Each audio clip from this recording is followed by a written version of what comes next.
Perkenalkan, saya Diego Bos Tambunan dari kelas XE3. Pada kesempatan kali ini, saya ingin melakukan PH dengan membuat sebuah video dengan menjelaskan materi tentang uang, lembaga keuangan non-bank, dan juga menjawab pertanyaan yang diberikan oleh Ibu Dina.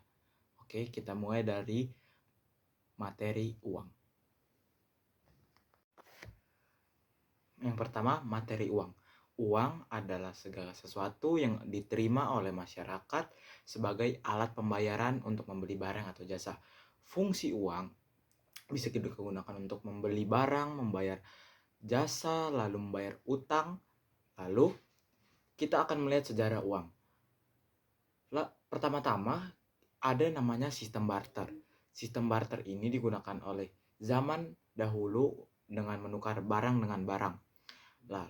Lalu karena sistem barter ini lemah, karena sulit menemukan barang yang diinginkan dan barang yang sesuai nilai tukarnya, lalu berubah menjadi ada uang barang. Uang barang ini kita bisa berikan contoh seperti garam, emas. Nah, setelah uang barang, lalu ada uang logam. Uang logam pertama kali dicetak itu di Cina.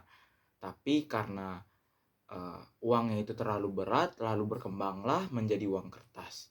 Dan sampai sekarang ada jenis uang lagi, yaitu uang digital atau uang elektronik. Lalu kita akan masuk ke fungsi uang. Fungsi asli uang adalah sebagai alat tukar dan sebagai satuan hitung. Fungsi sebagai alat tukar itu untuk kita bisa menukar uang dengan barang atau jasa yang kita inginkan. Lalu sebagai satuan hitung, uang menentukan harga atau nilai suatu barang. Lalu itu adalah fungsi asli. Lalu kita ke fungsi turunan. Fungsi turunan uang yaitu sebagai alat pembayaran, lalu ada sebagai penimbun kekayaan, sebagai untuk modal usaha, lalu sebagai alat pemindah kekayaan. Lalu kita masuk ke jenis-jenis uang. Jenis-jenis uang itu berdasarkan bahan, ada uang kertas dan uang logam. Uang kertas itu uang yang kita gunakan sehari-hari, contohnya uang Rp1.000, Rp50.000, dan Rp100.000. Lalu uang logam itu adalah uang-uang koin yang kita gunakan, seperti uang 500 perak, lalu uang 1000-an. Lalu ada uang berdasarkan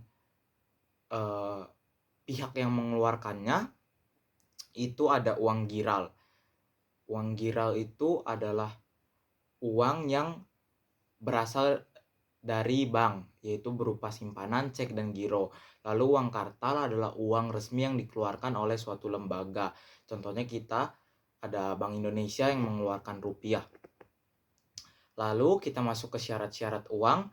Syarat-syarat uang adalah contohnya mudah dibawa, diterima secara umum, nilainya stabil, lalu mudah dibagi, serta tahan lama. Oke, kita lanjut ke materi yang kedua, yaitu materi lembaga keuangan. Kita masuk ke lembaga keuangan, yaitu bank. Bank adalah suatu lembaga yang menghimpun dana dari masyarakat, kemudian disalurkan kembali dalam bentuk kredit atau peminjaman. Fungsi bank adalah untuk menyimpan dana masyarakat, menyalurkan kembali dalam bentuk kredit, memperlancar sistem pembayaran, dan menjaga stabilitas ekonomi. Lalu kita masuk ke jenis-jenis bank. Jenis-jenis bank itu ada berdasarkan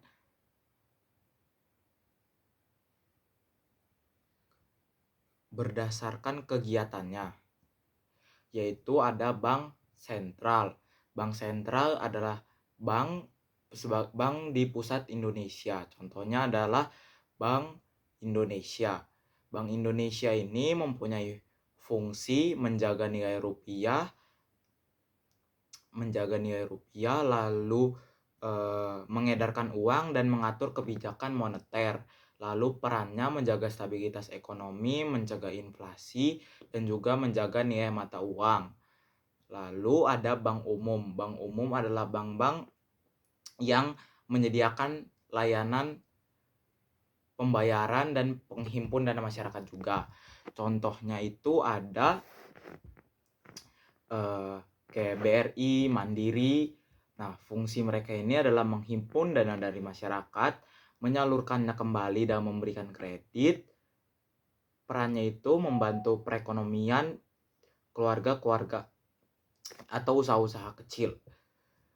Lalu ada Bank BPR, Bank Pengkreditan Rakyat. Nah, di sini BPR ini memberikan kredit-kredit untuk atau peminjaman untuk masyarakat kecil dan UMKM kecil. Jadi fungsi BPR ini adalah untuk membantu UMKM kecil dalam memberikan kredit dan peminjaman dan memberikan peminjaman dalam skala kecil. Perannya itu membantu perekonomian serta membantu mengembangkan perekonomian atau UMKM kecil. Lalu bank berdasarkan kepemilikannya ada bank pemerintah, yaitu adalah bank yang dimiliki oleh negara. Contohnya ada bank BRI, Mandiri, lalu ada BNI, lalu ada bank milik swasta, yaitu bank yang dipunyai oleh orang asing. Contohnya ada BCA, lalu ada Bank Sentral Asia itu BCA.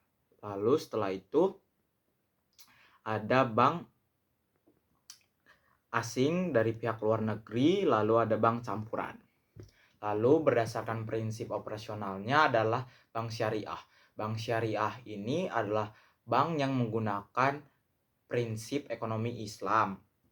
Contohnya dengan sistem bagi hasil dan tanpa riba. Lalu ada bank konvensional, bank yang memberikan pengkreditan atau peminjaman dan menggunakan bunga. Lalu kita lanjut ke materi yang ketiga, ada lembaga keuangan non-bank. Lembaga keuangan non-bank ini adalah lembaga yang memberikan layanan keuangan juga kepada masyarakat. Fungsinya membantu pembiayaan, membantu investasi, dan memberikan perlindungan risiko. Kita masuk ke jenis-jenis lembaga keuangan non-bank. Yang pertama adalah asuransi. Asuransi adalah perjanjian perlindungan bagi kepemilikan terhadap resiko kerugian yang dialami. Fungsinya memberikan rasa aman, menanggung resiko dan mengurangi resiko, serta memberikan perlindungan. Perannya yaitu menjaga kestabilan ekonomi keluarga saat mengalami kerugian dan mengurangi kerugian yang dialami oleh masyarakat. Jenis-jenisnya ada jenis asuransi jiwa, asuransi kesehatan, lalu ada asuransi kendaraan. Lalu kita masuk ke kedua, itu adalah dana pensiun. Dana pensiun itu adalah uang yang kita terima atau gaji yang kita terima di saat masa pensiun kita. Fungsinya itu menjamin hari tua dan mensejahterakan atau memberikan perekonomian kita di hari tua. Perannya itu menjaga kesejahteraan dan membantu perekonomian kita di saat masa-masa kita pensiun. Jenis-jenisnya itu ada dana pensiun lembaga kerja dan dana pensiun lembaga keuangan. Lalu yang terakhir itu ada lembaga pembiayaan. Lembaga pembiayaan ada lembaga yang menyediakan bantuan barang atau modal bagi masyarakat. Fungsinya pemberi dana, penerima.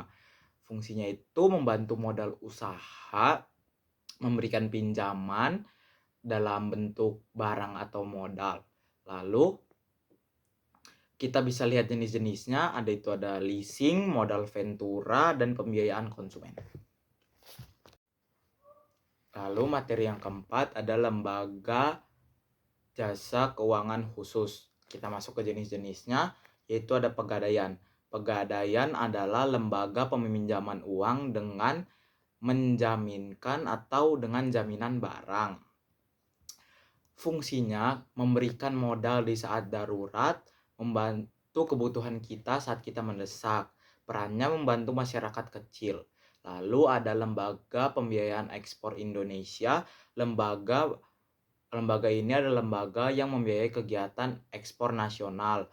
Fungsinya membantu eksportir serta meningkatkan perdagangan internasional. Perannya meningkatkan devisa negara dan membantu produk-produk asli Indonesia untuk masuk ke kancah internasional. Lalu ada pembiayaan perumahan sekunder, yaitu lembaga pendukung pembiayaan rumah masyarakat. Fungsinya memberikan kredit perumahan serta menyediakan dana jangka panjang.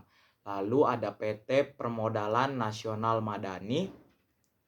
Ini adalah lembaga pembiayaan UMKM. Jadi fungsi lembaga ini untuk membantu UMKM kecil dan membantu pengembangan usaha. Perannya mengurangi kemiskinan serta mengembangkan UMKM kecil. Yang kelima ada PT Dana Reksa, yaitu perusahaan pasar modal dan investasi.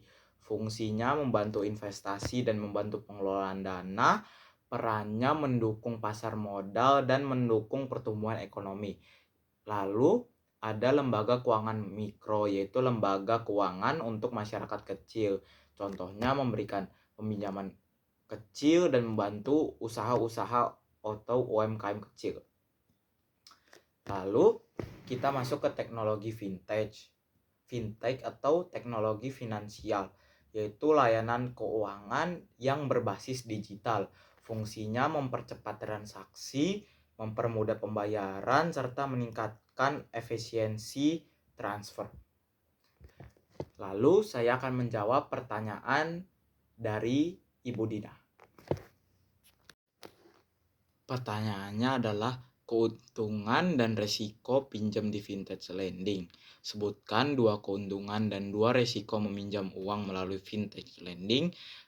Dan jika kamu menjadi OJK, kebijakan apa yang akan kamu buat untuk melindungi masyarakat dari pinjaman ilegal? Keuntungan yang bisa kita dapat dari meminjam di vintage lending adalah prosesnya cepat dan mudah karena pengajuannya online, terus tidak perlu datang ke kantor, serta pencairan dananya cepat. Lalu persyaratan lebih sederhana, cocok untuk masyarakat yang sulit mendapatkan pinjaman dari bank. Resikonya adalah bunga dan denda tinggi. Jika kita telat membayar, bunga dan denda yang dikenakan dari pihak vintage lending sangat tinggi kepada kita dan bertambah besar, sehingga sulit untuk kita membayar utang. Lalu resiko peminjaman ilegal, yaitu karena kalau kita minjam di vintage lending yang ilegal, data pribadi kita akan disalahgunakan, lalu melakukan penagihan secara kasar dengan mendatangkan para rentenir. Lalu jika saya menjadi OJK, saya akan membuat kebijakan memperketat izin vintage. Semua vintage lending harus terdaftar resmi. Lalu membatasi bunga dan denda yang dikenakan kepada para peminjam saat telat membayar, lalu melindungi data diri pribadi. Vintage yang sudah terdaftar dilarang untuk menyebarluaskan data para peminjam, mulai dari kontak, foto, KTP, dan lain-lain. Dan yang terakhir adalah edukasi masyarakat kalau kita harus meminjam di lembaga vintage lending yang resmi dan mengedukasi bahaya dari peminjaman ilegal. Sekian video dari saya. Wassalamualaikum warahmatullahi wabarakatuh.